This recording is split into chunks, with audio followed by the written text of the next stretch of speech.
Welcome back to the Speakeasy podcast. Today I have one of the people that I think I would put on my Mount Rushmore of faith if I had one, Matt Chandler. He's a big deal to me.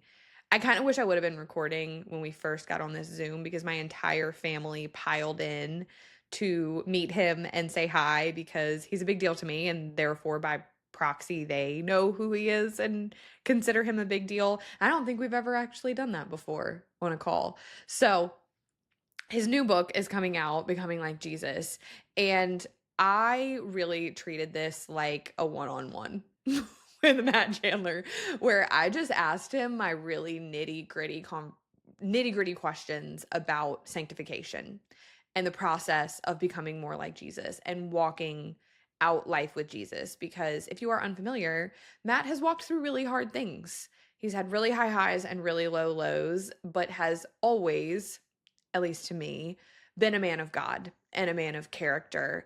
And he seemed like a really good person to ask these questions of like, okay, but actually, how do we surrender our will to the Lord? And what does this all look like? And so you pretty much are getting to listen into what I would consider a mentoring session with Matt Chandler. I hope you enjoy.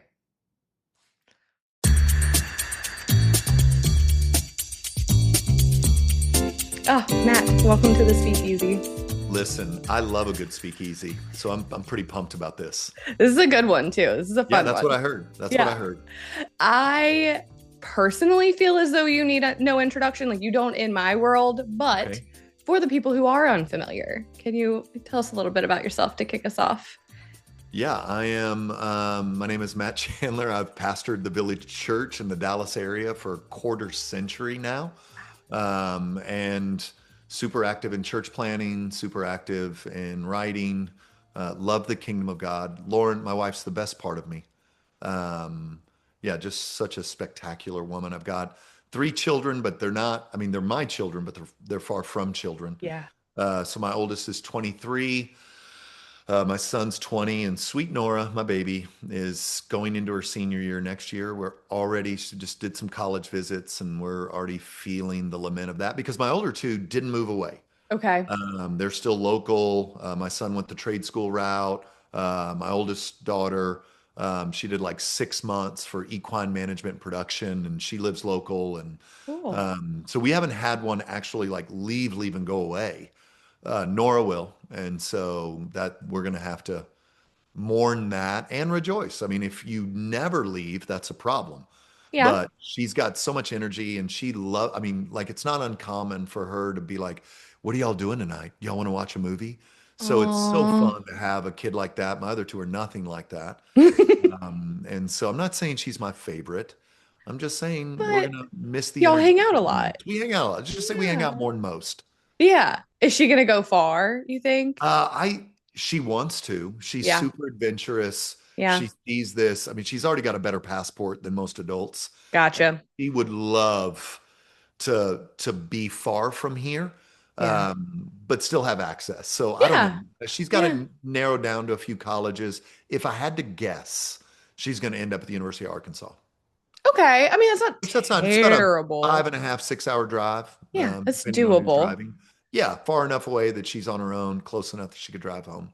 That feels really far away, but also right there. I mean, before we started recording, you met my entire family. They were great. Everybody piled in. My oldest is 11, and I'm like, oh my gosh, that's not like 7 years. COVID was 6 years ago. That's right. Like however fast people told us, everybody tells you it's going to move fast. It actually moves faster than that. Yeah, it really does. I'm thinking, wait, I can't be an empty nester next year. I'm like 32, but I'm not. I'm 51. The math works. Yeah. The maths. My heart's like, is that stage over where we have kids living with us? Gosh. I don't want that stage to be over, but I've heard enter grandkids. Okay. And let's get it. So my husband and I had this conversation not that long ago. He was kind of feeling a little about how much like our kids' stuff in the house. And I kind of whipped around and I was like, listen to me. I want the time between our kids' stuff in our house and our grandkids' stuff in our house to Be be as short close. as like appropriate, Yes. right? Like you Good want word. it, Appropriate's a yeah, good as word short there. as is Yeah. appropriate. I want there to always be good stuff in this house. He was like, yeah, Yes. yeah, no, like I'm on board with that. It's just, I get it. You trip over, you step on a Lego enough times and you're like, And yeah, it'll get that's you enough. house shoes. Maybe Just tell them house shoes. It's you're an old right. We need man some thing. house Just get you shoes. some house shoes and you'll be great. And he's right. He's right there. He would be so Yeah. down for that. Um, I told you like in a flyover before we started recording, you are so formative in my faith Oh journey. man. I don't know if like really prolific pastors remember everything, but Jesus Wants the Rose, which was Yes. like, oh gosh, I was in college, so oh 09, 10 maybe.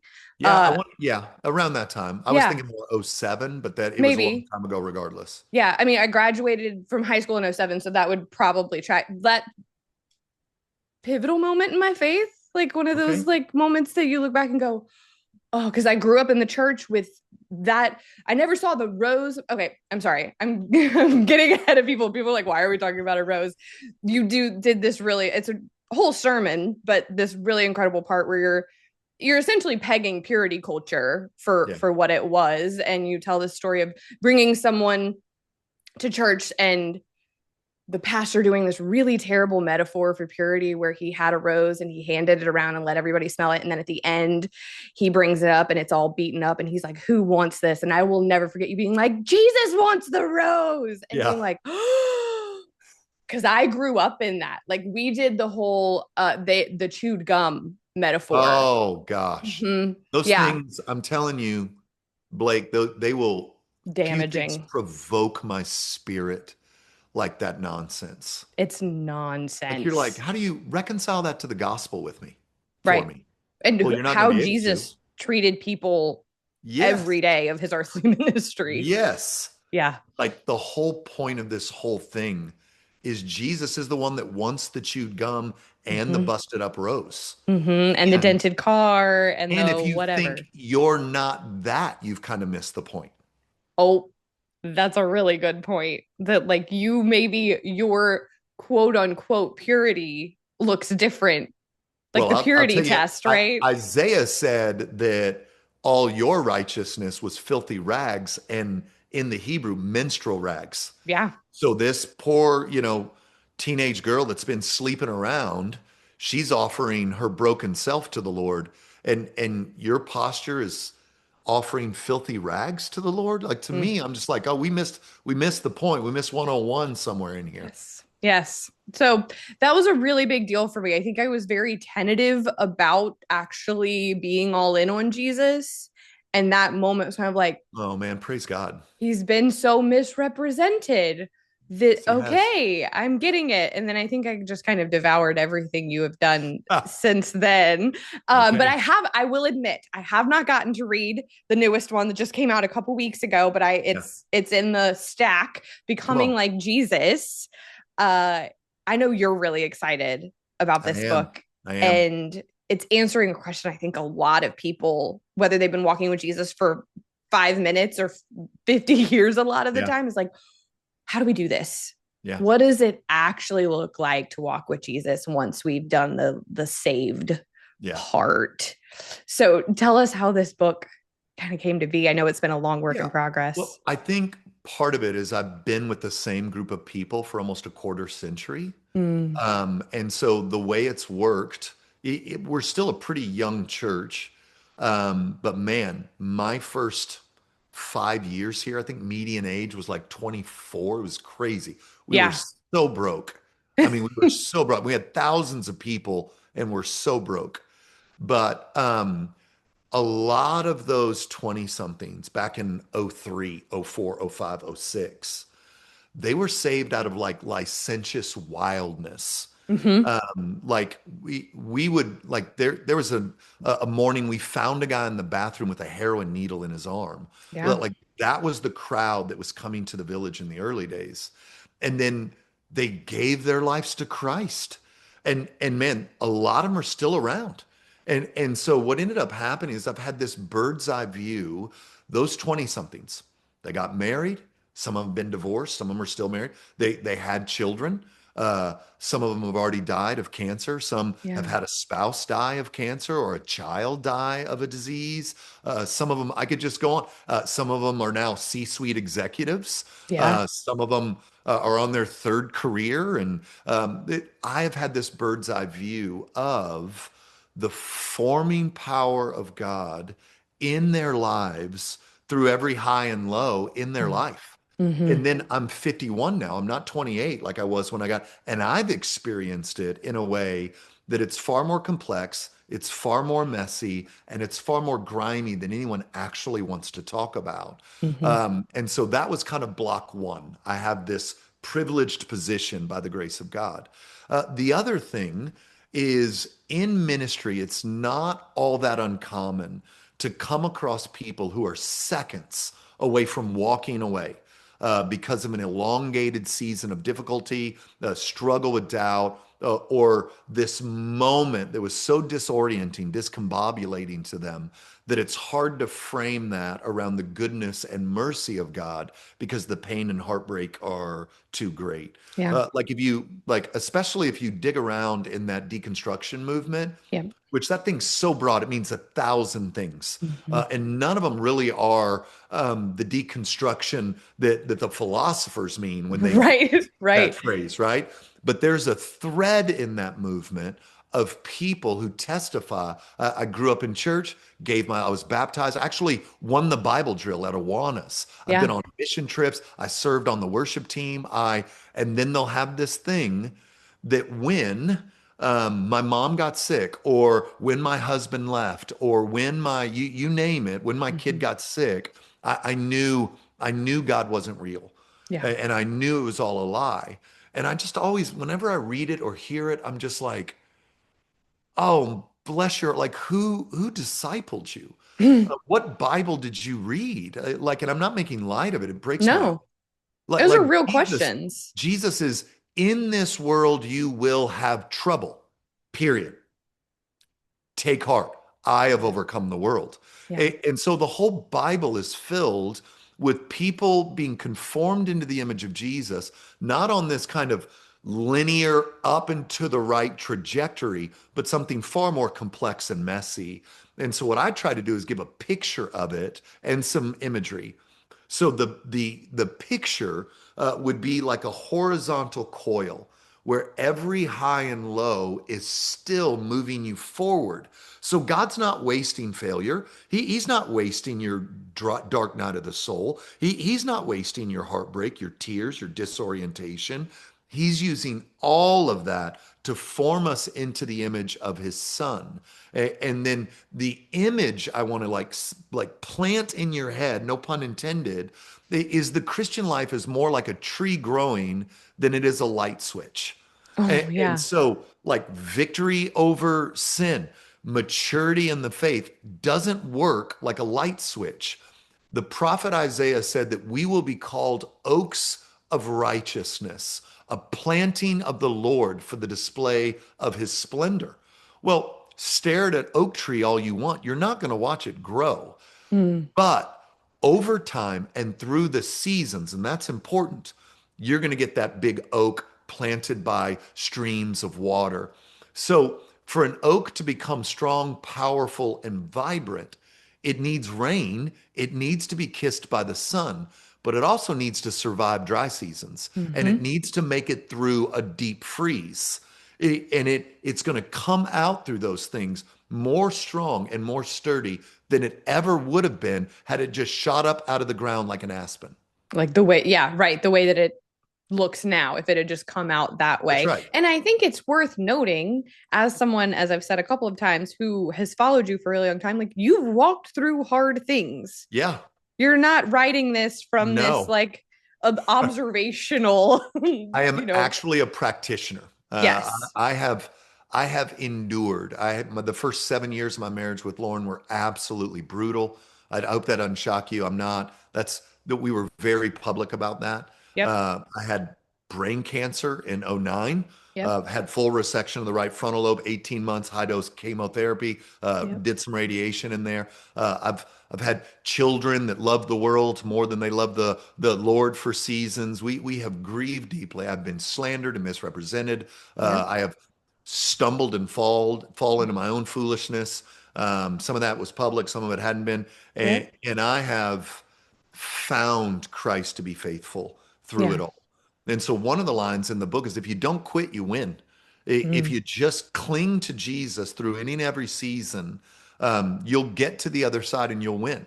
This is the promise of Scripture. He began this good work in you. He will carry it unto completion. But that's not going to look like a light switch going on. That's going to look like an oak tree growing. And that horizontal coil imagery, if people listen to the podcast consistently, I've kind of gone the other way with it and talked about when you're climbing a mountain Yeah, and if you're hiking, the view you could be on the same side of the mountain at different altitudes and the view is going to keep looking different it's true. because you're climbing the same mountain, you're looking out on technically the same thing, but you're at a different View place. changes. Yeah. Yeah. The perspective changes. I would argue on the coil, the further down the coil you get, everything changes. Yeah. So I embedded the book in the Beatitudes and made the argument that Jesus didn't come to find these people, he came to make them. Yeah. And so the work of the coil, every high and every low, clinging to Jesus, fighting for his presence, studying the scriptures, believing him at his word, is to develop more and more maturity in these eight little components that aren't single components, but they dance together. They become this Mm-hmm. one thing. And so Jesus, all we know about Jesus's message before Matthew 5 is that he was traveling, he was preaching the good news of the kingdom, and he was saying, repent, for the kingdom of God is at hand. So Matthew 5 then, and especially the Beatitudes, begins to unpack for us what the kingdom is and what it forms in us over time. And that's why I embedded it in the Beatitudes. And I think this is a good place to point out that for some of us, the Beatitudes or sanctification feel like pressure.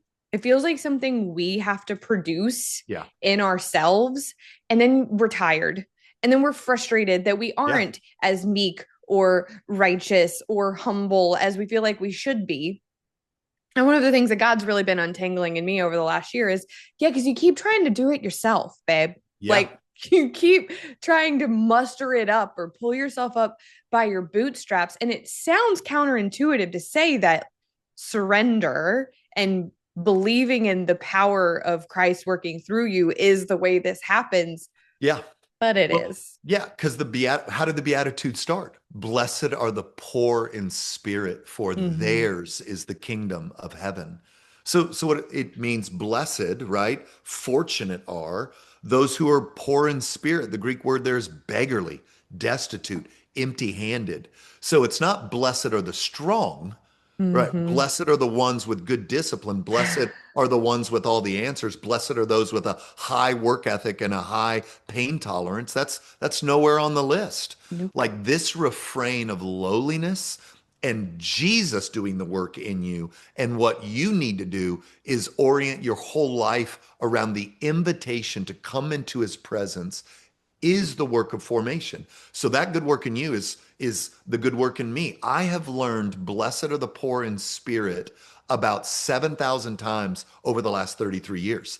I will, because of how I'm wired, I guess, and my sinful bent, I have a lot of energy. I am strong. I've got a sharp mind and I've got a charismatic personality. And that means if I'm not careful, I am going to trust in my own strength to Yep. get things done Yep. rather than humble myself and say, if you don't do this, it won't happen.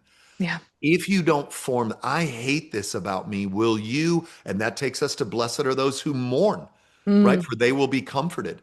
So I'm mourning my own sin and I'm mourning the brokenness of the world around me, and to be more specific, the immediate world around me. I'm lamenting what I see in my community is stiff-neckedness and Mm. rebellion against God and all the collateral damage that occurs when you live life act like you're God. But Yeah. the poor in spirit will mourn. They'll mourn their own sin. They'll mourn the brokenness of this world. And then that leads to meekness, where now I'm not using my strength to dominate, manipulate, or harm, but I'm using my strength to push back darkness and establish order. But listen to the way it's working. I'm I'm doing that, but the orientation is I'm low, poor in Mhm. spirit. I know only God can, and I'm grieved over the pride of my heart, over my own self-reliance, and I'm standing into my calling with the foundation of lowliness, mourning, and confidence that God can where I cannot. So, what does that actually look like? Yeah. Like, because I'm just being like genuinely open-handed. Like I'm having this conversation a lot, having this conversation a lot with God and with other people. Does it actually look like the moments where you realize you're being self-reliant? Just it's a shift of your where your eyes are from yourself to the Lord Yes, all I day. actually, well, here's what I would like if I just think about my own life, 33 years into following Jesus, 51 years old. Here's what I've learned. Like if I could just kind of distill it, and this is in Hmm. the book. Um, I want to be um, the best Christian, the best preacher, the best dad, the best husband, the best friend, and the best leader I can possibly be. Yeah, That's in me. I'm an ambitious creature. same. I all that's in me. And what I started to learn in my 30s is that those things weren't happening when I had practical, pragmatic best steps, next steps, or even kind of like, yeah, try this. Yeah. What I was learning in my 30s, and now I'm at 51, I'm going, every bit of what I'm about to say is true. I am at my best. I am the best husband, the best dad, the best leader, the best preacher, the best friend, the best Christian. Not when I know all the best steps and all the pragmatics of how to do this, but when my heart's fully alive in Jesus. Yeah. And so when the orientation of my life becomes, I'm going to order my life in such a way that the aroma of my life is that this is a man who not only has been with Jesus, but delights in Jesus. Yeah. From that fountain flows every good thing. Yeah. So the way I would kind of in the 7 years that were difficult with Lauren, man, I'm a researcher by birth. I mean, I was reading every book, going to I'm just trying to learn how do I heal this? How do I fix this? How do I become the best husband ever? It caused more conflict than it got because I didn't marry women. I married Lauren, Right. Yeah. right? I didn't marry women. I married a woman, singular, Lauren, who's very unique, who has her own ways of receiving love, her own ways of following my lead. And so what I needed is to be with Jesus in such a way that I saw her in ways that he sees her. And I could Mm. love and serve her out of an overflow of my union with Christ rather than somebody else's. Because here, I think a dirty secret on marriage books is they're just writing about what worked for them and Yeah. they're finding some ways to make that seem like it'd be wise for you. Yeah. And to make it relatable. Yeah. So I'm saying, and this is chapter one. Like I want to talk about this before we talk about anything else. The beauty of the gospel of Jesus Christ is that Jesus doesn't want any distance from you. And he's the only one ever that wants all of you, mind, body, and soul. There is nothing, he wants all of life for all of life. You're not getting that deal from anybody. You're Mm-mm. not getting it from your spouse. And if your spouse is watching this, they'll probably squeeze your, no, baby. But your spouse doesn't know your thoughts. Your spouse doesn't know those ugly things that are going on in your heart that you're trying to put to death. Say the right thing, even though your heart's not there, but Jesus does, and he still moves towards you in grace. So the invitation into the coil is to believe that Christ is for you, that he loves you, that Jesus knew what he was buying on the cross, and that Mm, the cross has outed us all as in desperate need of his love, mercy, and forgiveness. that's really good. That's really good. I like the way that you said that's the entrance to the coil. Like Yeah, that's how this nobody process gets in starts. outside of that. Yeah, you can't start this process, Nope. much less continue it. And you touched on this a little bit earlier, but it's very scriptural, and it's something that, like, if I was gonna get a forehead tattoo, it would probably be like he began the work. He You did. are It's not his going idea. to be the one to finish it, babe. That's Like, right. and I think if a lot of us are honest, I am very much the same. I am a go-getter by nature. I am very ambitious and driven, and I'm 37 and just now figuring out that the bent to that is self-reliance. Like that Yeah. is the the stone that can be wrapped around our leg that's dragging us to the Yeah. bottom of the ocean. And that I think that Jesus paid the price. He did the work. He shed the blood and was like, all right, take it from here. Like, Yeah. get after it. Be the best you can. And it's Yeah. like, but then the more you open your Bible, you go, oh, no, nowhere to be found. No.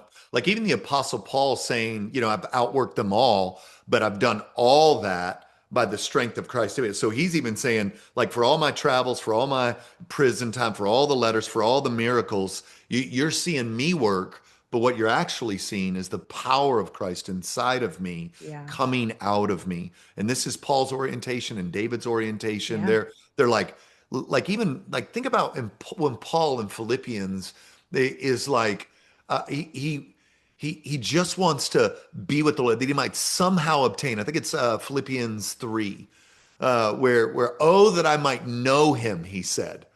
It's like, brother, you've been to the third heaven. I You mean, told you told a dead girl to stop being dead. yeah. You had a face-to-face encounter with Jesus. If you're saying, "Oh, that I might know him," then do I know him at all? Yeah. I mean, this is a man that's so oriented around the fuel of the presence of Jesus in sanctification that even in his low moments, when he's tormented by a thorn in the flesh, he receives what from the Lord? No, my grace will be sufficient. My Yeah. presence will be that I am with you. I'm not promised to take you around. I'm going to be with you through. Through it. So one of those things about becoming an adult is we're all of a sudden having conversations about health insurance. Words like deductible and premium are flying around the dinner table.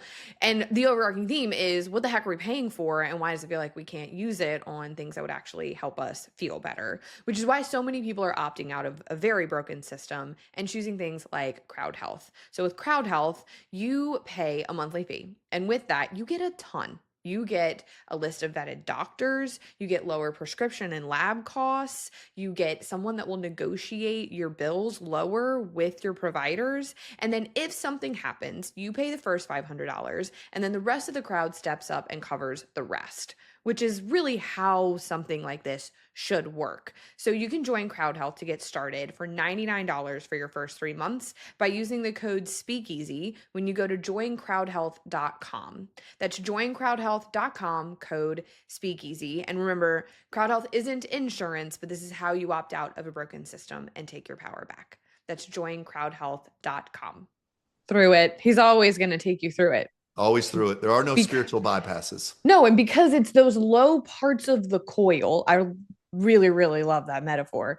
That the low parts are what help you become the person that No can step question. into the high parts Yeah. and handle them with humility and with grace. Because if you don't ever go through anything, what's that? That's the Charles Swindoll comment or quote where he's like, I've asked plenty of people when they grew the most. It was never in the easy times. Never. It's Yeah, that's never. you don't get to James 1 without the suffering James 1 promises. Right. But it Exactly. feels like in the modern Western evangelical mindset, that feels like a foreign language. But you can't hardly turn a page of the Bible without seeing it. So I honestly think it's like a real kind of spiritual enchantment from the enemy that makes us believe that every low point is because we did something wrong or that Yeah. God is disappointed, which just Yes. isn't the case. No. thieves don't rob empty houses kind of comes up. We're Yeah. like, if you don't ever walk through anything hard, and it's not all, I don't think it's all spiritual attack, right? That's a whole different No. conversation. Yeah. No. Yeah. But sometimes it is. Sometimes And it like is. the enemy's not coming for you if he's not threatened by anything you Yeah. got in you. Yeah. And I think you have to be gracious enough to own that you're human Right. and You that put yourself in some God positions. knows you're human. Yeah. And so I use this illustration. It's not in this book, but if you've listened to me as long as you have, you've probably heard me talk about it. Um, like when Audrey, our oldest, first started walking, she had this giant head, like kids tend to, and the body hadn't quite caught up to the head. And she let go of the coffee table. Her head pulled her forward. It was Yep. like step, step, step, fall. And Lauren and I freaked out celebrating because baby girl was walking. There was no iPhone to record that with. I was an idiot, like just a camcorder trying to Yep. catch those steps. Then we picked her back up and we asked her to walk step, step, step, fall. And we picked her back up and then we're calling people from a landline, hey, I believe like Audrey's walking, calling grandparents and friends. Audrey just took her first step. We were just freaking out long before group texts. And what was funny, what struck me later that night is that we never really acknowledged or saw the fall. Uh, yeah. Like no parent sees their kids taking those first few steps and falling. And it's like, oh no, what are we going to do? Oh Yeah. my gosh. Like, and you don't ever do that in a fall as a dad or a mom. Like even at the ages of your daughters right now, if you're ballet, jazz, tap girl, she's out there tapping it up, and she slips and lands, and Yeah. man, now she's got scuffed elbows and scuffed knees. You're not pulling her in and being like, what were you thinking? No. Like, gosh, Right. so really, we paid all this money for all this dance, and you can't do a simple tap routine in the driveway without busting your face open? Like, but that's how we think God acts when Right. we stumble and fall. Could it be, could it be that God the Father so rejoicing in the steps that he wants to pick you up from that fall? He wants you to be more careful in the future, but that he's not furrowed brow and disappointed and wish he hadn't saved you at all. I mean that feels to me like the way people tend to respond Yes. to Yeah. even their own stumbles. I'm not talking about besetting sins. I'm not addressing strongholds here. I'm Yeah. addressing that, man, you're doing it, man, and then God, you just blew You're it. human. You just blew it like everyone else in the Bible, sans maybe Daniel and Jesus, Yep. and and you won't allow the grace of God to move you towards him rather than from him. So then you Yeah. get in that cycle where you run away and you just try to be good for 6 weeks, or go to some like worship night where your feelings will catch up, and then you'll just act like you and God are cool. Yeah. But what if the invitation is to run right to him with that? Because I think right now, if your daughter busted on the driveway, she wants her mom, she wants her dad. She wants some help cleaning up the blood and getting the band-aids and getting the, antiseptic on it. And what if we believed that God was that way in our sanctification process, cheering us on, not waiting to pounce on us for stumbling? I think that would be a really wild. I can say that I think I've like come into that as I grow, but there is still this part of us that he is the one that we should be running to. And so often we run from him. Yeah. It's like how we say, and I'm sure you said this before as well, like I want my kids to say, like, oh, I messed up. I need to call my mom. Yep. Not, oh, I messed up. Don't let my mom find out. Let me Like, hide it and run. right. That's the relationship Distance. we want our kids to have with us. Is Yeah. he not so much better Well, he of a said he father? is. He He says, I'm is. better than. Right. He does. I mean, he's However we're good just your pops was, I'm better. better, but not going to give us a snake when we ask for Yep. fish, you know? Yep. And so I think that alone would radically change the sanctification process for so many people because like you're like opting out of the coil Yeah. every time That's it gets exactly what you're hard. doing. You And just and pull out. it's a sign that you don't quite understand the gospel. And it's a sign that you think moralistic deism will save you, and that somehow you've outsinned the cross. Yep. You've outsinned his grace, you've outsinned his delight. Yep. Yeah, it's a failure to understand that all of your sins, all of them, past, present, future, were fully, freely, and forever forgiven. Yeah. And I do think that that is coming down the like evangelical pipeline because my husband and I started our marriage and a lot of its formation was in a very like grace-based church. And our pastor would say sometimes that he would talk to other pastors who really liked the like new covenant grace message, but would be like, well, but I can't tell my congregation that because they'll be like running naked in the streets, Yeah, and it's like that there is this like fear from the top that if we really understood just how audacious the grace of God is, that we would all just like wild out and be yeah, unmanageable. yeah, And it's like, well, if that's the case, I don't think you got it. I don't think yeah, you really understood the price that was paid for that grace to be afforded to you, first of all. And second of all, that is a new heart. That is not a new heart's response yeah. That's to Paul in grace. Romans 6:1, right? Shall we sin all the more, Right. so that grace may abound? Man, never be. Yeah. It's actually a little harsher than that in Greek. It's basically you don't know him if that's the way you're behaving. Yeah. And so the posture of I'll do whatever I want because Jesus will forgive me is a sign of an unregenerate heart. Yeah. And so if you're listening and that's your posture, that man, I'm going to just do this because I know Jesus will forgive me. I want you to be nervous about whether or not you're actually saved or not. Mm-hmm. Because to be given a new heart, to enter the coil through the lowliness of I need you, not just to save me, but to lead me, to be my king, to be my life, is to enter the coil in a way that you're not going to presume upon the grace of God and you're going to be able to mourn your sin. And so if you can't mourn your sin because you don't think it's that big of a deal because Christ is just going to forgive it anyway, then I think you're probably not a Christian. I think that's fair because it's new heart, Yeah. right? That I think that there can be like a flippancy from people who don't get it. Oh, that just means you can do whatever you want. But once you have experienced, when you've encountered Jesus in that way, I think that once you get it, the tendency is going to be more what we were just talking about is Yeah. to your sin to embarrass and shame you so much that you like run from him, that you Yeah. don't I mean, we know that he knows, but you like we get in our heads and think we can somehow hide it from Yeah. him. And you've talked about mourning a bit specifically in terms of our sin, but I know throughout the book you also just talk about mourning through the like because it's another one of the Beatitudes and also something that we are just not great at, man. Yeah. Like, we, I had this conversation with a girlfriend the other day. She's gotten some like really bad reports on her kid's health and she was struggling with it. And she was kind of doing the whole like, when you can tell somebody's like just slapping a Bible verse on it, Sure. like, Yeah. I'm just gonna rejoice. And was like, All things hey, work together. exactly, exactly. That may have actually been the actual Bible I verse. would guess that's the Yeah. one everybody goes to first. Right. And like, yes. And we want that Amen. to be the position of our heart.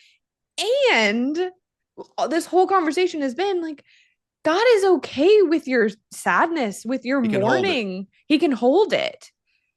Yeah. So I've in the book, I write a lot about this chapter. I wrote a lot about that in particular. Like the prayers of the Bible would be very unsettling to us in 2026. Yes. Like King David says, how long, O Lord, will you forsake me? Will you forsake me forever?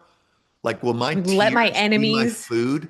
Yeah, Yeah. those are the imprecatory psalms. So what's that except a prayer of disappointment and doubt? Like, Yeah. where are you? Yeah. Or Jeremiah, who said, you deceived me and I was deceived, right? Like, these are actual prayers in the Bible. Can you Right. imagine being in your small group or your Sunday school class and some guy next to you starts praying, hey, you lied to me and I let Mm. myself be deceived. You deceived me and I was deceived. We'd probably counsel that. Brother, you have no fear of God? Do you have no, or Job? Job, who Oh my just gosh. incessantly was like, I want an audience with God. I don't get it. This feels unjust. This feels, and God rebukes his friends, not Job. Job's called righteous for bringing his pain and disorientation to God. And so I say this a lot. If you want to talk bad about God, talk bad about God to God. To God. Don't talk bad about God to people. Talk bad about God to God. Like you can go to him and say, man, I thought you were going to bail me out there in a different way. Or I'm Yeah. having a hard time trusting you. Or I cannot understand how this brings you glory. And those are prayers that delight the heart of God because they're already in you and it's you he loves. To pretend that you're not disoriented, to try to put on a faux self of joy to the Lord when he knows your heart is smashed. It shows a lack of intimacy, an intimacy that's available to you if you just bring it to him. And I do think there are so many of us that are missing out on that intimacy available because of exactly that. Because everything, like we mess up and we run from him. We Yeah. get disappointed that he doesn't do what we thought he was going to do and we run from him because we think it's like we think he can't handle it. Yeah. And my dad, my whole life has said, like, God has really big shoulders. He Huge. can, he can take it, all of it, because his desire is that intimacy with you. Because if you're not having that conversation with him, if you're just ruminating it in your head or even having it with other people, he can't counsel you, or he can, but you're not giving him the open door to counsel you, to Yeah. comfort you, to show like I've I can like I can pretty clearly remember the first time I came to God and was like, Yeah. what was all of that? What was it for? Where were you? And then just being really mad, but just sitting there. Yeah. I mean, like, it would be really great if you would show up. Like, if you could just, and like feeling the presence of the Lord, like fall in the room. And he didn't come in and like give me a vision, like, here, boop, boop, boop, Sure. here's why. Yeah. It wasn't like a bunch of answers, but it was just like, I am here. I haven't left you. It's okay that you're mad. And that was a change in my relationship with him because it was like, oh, I can come and like throw stuff at you. Ah, yeah. What you're you know? describing is intimacy, isn't it? Right. Right. Like Yeah. you're really availing your heart to him. You're not pretending and trying to give him something you think he wants. Yeah. Which, I mean, try doing that. I mean, when you do that in your marriage, it's distance. When you do that with friendships, there's no real belonging. When I'm like, Yeah. let me give to you what I think you I think want you want. versus what I am and Yeah. what's going on in me, that itself is creating distance. But to bring our hearts to him and trust him with our hearts and with our disappointment and with our joy and with our gratitude and with our anger. He's shown in the scriptures he holds all that. And he delights in those who will bring their, and that's blessed are the pure in heart, for they Yeah. will see God. Like no pretense, no mask. You are what you are, and Jesus loves you. See, and I think that one even gets twisted. The people think pure in heart is like, I don't ever do anything wrong, that I don't No, it's ever. not perfect in heart. Whole different Right. word. It's Right. not perfect. It's pure, Right. which is all this stuff we're talking about. It's Psalm 51, the broken and contrite in spirit, he will never despise. Yeah. God is not asking for your strength. He's asking for your surrender. Yeah. He's not asking for our striving That's and right. our perfectionism, which, I think you kind of surround yourself traditionally with people that are similar to you. Yeah. And these are the conversations that we are having around our community group table. You got a bunch of people that are like relatively successful and raising pretty good kids, and we're all going, how do I stop striving my way through this? Yeah. How do I stop, like, I'm not, it's not that you're not worried about sinning, because that's not the case, but you're like, I'm not worried about going off the rails so Yeah. much as I am missing Yeah. the intimacy available. And I think the those low points in the coil is where that intimacy grows so much if you'll Yeah. step into it the way we just talked about. Yeah. There's this great quote from an older Spurgeon who had suffered immensely. And he said, I have learned to kiss the wave that throws me against the rock of ages. Yes. I I love love that that quote. quote. I love And that I quote. can say now, my experience of the low end of the coil is very different after 33 years Yeah. than it was early on in my journey with Christ. Like, I'm so confident that he's up to something now. I'm not telling you I enjoy it, Yeah.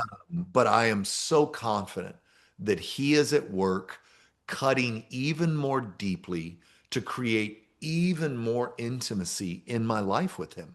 Yes. In a way that he could not if if he was trying to do the things he's doing now in my life 30 years ago, he'd have killed me. I couldn't have.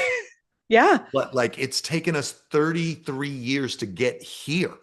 And that's up and down that coil 1,000 times. That's learning thousands of times. Blessed are the poor in spirit. Blessed are those who mourn, the wrestle with meekness, hungering and thirsting for right relatedness, growing in mercy, like over and over and over again to get me where in the low, it's not, I'm not liking it. I don't want to be here, but I Hmm. know exactly where to run. And I'm more Yeah. full of faith now Yeah. that on the other side of this, I will be more like Jesus than I was before we entered this than ever before. And Has and been a that's how you beautiful consider part. it joy, Yeah, right? that's right. That is how that you approach, like I've shared a couple of times on the podcast the last month and a half, I've had some like weird health stuff going on. And that's really fun when you've struggled with health anxiety for a really Oh long man. time, right? When Yeah. you've always like, something cricks and you're like, it's the worst possible It's thing. cancer now, stage It, 4. right. I didn't want to say that because I didn't want to be insensitive to somebody that's actually had Yeah. cancer, I but have. So I feel like you can say it. I've Yeah. got that pass. I've had anaplastic, so Yeah. terminal. Exactly. Right. So that's fair. If you said it, then I could riff off of that. But yeah, like I've definitely had my like, cool, it's cancer, let's make a plan for you to have to raise the girls by yourself. Like that conversation. Yeah. And the last year has been incredibly formative in my faith and in that low end of the coil, breaking and stretching kind of way. And when all of this started, I completely freaked out. And like I just said, like wigged out. And then I was like, wait, you don't have to have this response anymore, which is a good reminder that your first Yeah. response doesn't have to be the only response Absolutely. in hard things. But it's like, I don't have to do this anymore. And so I tried to like get still and go, okay, what you doing? Yep. What you doing? Let's get curious That's right. and approach it with that. And now I can see him pull, like tugging this thread of anxiety that has had too much power and Yeah. weight in my life for 30 something years and going, what if we dealt with this? You can't deal with that when you feel fine. You No. really can't. Like you can, Nope. because it feels objective and far away. Yeah. But right now, in the midst of it, with like not really any answers, but a lot of pain, God's going, you wanna maybe like deal with this? And at first I was like, not really, because like I've already got a lot going on Yeah. and I'm kind of freaking out. How about But next year? Let's what do it about next like when year. I feel better? Yeah, Yeah. next year when I've got some answers or whatever. And then recognizing exactly what you just said. Oh, this is how you look more like Jesus on the other side of this hard thing, Yeah. is if you press into what he's inviting you into, even if it terrifies you, because Yeah. he is comfort and he is peace. And he's not going to open this door and then go, okay, have fun, like Yeah. figure it out. Good He's luck. going to Yeah. walk through it with you. Yeah. And it is weird. I voice memoed my best friend on my walk today, and I was like, I'm kind of getting to the excited to see what God's gonna do part Yeah. of who am I going to be? I believe that I'm gonna feel better. I believe that this will pass. And I've come very far. I'm also in therapy, which is very helpful. I've come very far on this health anxiety thing. So I'm like, I also like am not gonna take this weight with me out of this. Oh, what's that going to free up? Yeah. How's that going to look different? That's really exciting. Yeah. And so here's what's great about what you're describing right now, Blake, and hopefully people are dialing into it. Like you're giving us a picture of a very real, very normal experience that you're already in it, beginning to experience the joy Yeah. and the confidence while you're still in it. So you're not even like to the other side yet, and you're Yeah. in it. Yeah. And that's what happens as we mature, is what you just described happens faster and faster. Right. Like In next all time. 8 things, in Yeah. all 8 of the Beatitudes, because Yeah. they dance together. Right. And so it's like, the hope is that next time you freak out a little bit less That's and right. you lean into Jesus a little bit more quickly. And one last thing, I could sit here and talk to you for hours, but one last thing that is really beautiful in the book that I have experienced in this is the absolute essential component of community Gotta have it. in this. When this all started at the end of March, I am very like self-reliant, or I'm being broken of that, and so kept it to myself for a really long time. And then it got to the point where we're into like hospital visits and doctors and stuff, and I'm like, I should probably tap some people into this, and texted our community group, and then spent the next 24 hours just crying over like being loved Yeah. in a way that I was so wildly uncomfortable and unfamiliar Yeah, with. for sure. And having somebody like show up and be like, I'm just gonna take your kids for the afternoon and I'm gonna bring you dinner. And here's the like that we rob ourselves. Like if you hear Absolutely. nothing else, I think this is a really great episode. But if you are robbing yourself of, first of all, allowing other people to be the hands and feet of Jesus, but experiencing what Jesus is to you this side of heaven when you try to do it all by yourself. Yeah, the saints are the tangible, physical love of God made manifest for us. Yeah. And so I say the last chapter is okay, how does this all actually work? Deep work over time in community. Yeah. And the community piece is so huge because where the idea of God loving us despite us really is hard to get the brain around because no human relationship works that way. Yeah. But when you confess your sin, I have this line in there where I'm like, to be 99% known is to be completely unknown. And that 1% will keep you from deeply belonging. It will keep you from receiving love from anyone because that 1% kind of becomes the devil's playground Yep. where he will lie that if anyone were to know this, that you would be rejected. If anyone were to know who you really are, but to live in the vulnerability of being fully known, like that moment you confess that thing that you're just convinced makes you the worst person on earth, and you're met with grace, and the saints move towards you, and they Mm. want to hold you accountable, and they're going to love you through it, and they weep with you over your sin or over your fear or over your there's a tangible physical man or woman or men or women coming around you with love and grace in a way that you're tangibly experiencing the love of God and the Yeah. saints.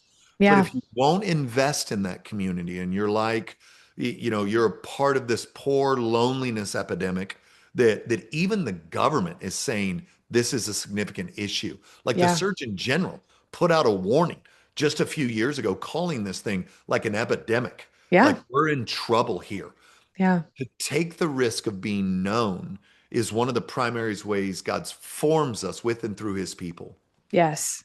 And I keep thinking about like I think we do that because we don't want to be a burden, right? Sure. That's like the That's prime, certainly like one of the reasons. that's like I think one of the big things like the girls in this community group will say, Sure. I don't want to be a burden. Okay, well, what if you're also taking away my opportunity My to blessing. to use my gifts Yeah. to further grow in what Jesus is growing me in?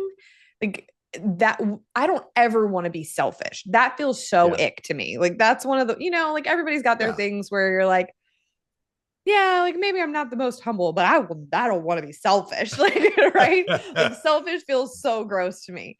And having that revelation that isolation and that I can do itness is actually selfish and it's Yeah. pride was Yes, like, absolutely. Pride. oh shoot. Let's try to pivot on that because I mean, you can see it when you go to the grocery store. It bums me out every time. Like nobody looks at each other. We're not even Yep. talking to each other. I Mm-mm. feel like a lunatic being a Yeah, you're nice such an person. extrovert, Blake. Like you're so giving off extrovert vibes right now. Like the introverts are like, leave me alone, Blake. I'm just Go here for cereal. away. I need Yeah, cereal and milk and I want to go home. But right. you're like, I'm meeting a best friend in this grocery store tonight. I'm like, I We are actually gonna. know which one of these ranches is the best. Do you want me to clue you in? You know what I mean? It's like, but it didn't used to be that way. And that's just in these like one-off Yeah. encounters, and we've allowed that to seep into our community Yeah. and make us think that this is how it was meant to be. And man, you look at the early church of Acts, Nope. they were all up in each other's business all the Always. time. Yep. And because that was how Jesus wanted them to walk this out, and because Yeah. they knew they could not do this Christian life without kind of like being on top of each other. Yeah. It's proximity matters for sure. Yeah. It matters, but that component of becoming like Jesus is super important. There are no Jason Bournes in the kingdom. Yes. It takes 4 Navy SEALs to clear a room. There's Yeah. not one guy taking on the kingdom of darkness. Come on, You, that's you good. need you need brothers and sisters There's deeply. no Jason Bourne in the kingdom. That is There's so not. good. Can't Yeah. name one. Like No. even if you want to like cherry pick a guy like Paul, well then he's got Timothy, he's got Yep. John Mark, he's Yep. always got these long list of people who are with him. Yep. And he is constantly name dropping in his letters. Oh, so name dropping. Big name dropper. Like, hey, take care of this person and thanks for Yeah. this guy. And He brought me my yeah. jacket. Tell him Yeah, thank you. exactly. Matt, thank you so much for your time and your wisdom and just your ministry. Like I've said multiple times, has made such an impact on me. And this was a big deal that I got to sit and talk with Oh, you. I'm thank you, thankful Blake. for It's it. great to finally meet. And I know your family now. You do. We I know all what your piled in daughters on are the up Zoom. to. It's so fun for me. Yeah, this was great. Thank All you. right. All right. Take care, Blake. Everything starts in your gut. It's your second brain. And so, if you are feeling foggy or low energy or like things just don't feel right, you may find yourself running around chasing symptoms when in reality, your gut health needs some attention. I love my Just Thrive probiotic. It is the only probiotic clinically proven to arrive in your gut 100% alive, which means you're going to get better digestion, healthier immunity, more energy, and you're taking care of where everything starts. And you don't have to take my word for it. Just Thrive will let you try their probiotics for 90 days and see how much better you feel. And if you don't notice a difference, they will refund you every penny, even if you've taken them all. So you can start your 90-day risk-free trial at justthrivehealth.com/Blake and get 20% off of your order. That is justthrivehealth.com, promo code Blake, and you can be the best you with Just Thrive.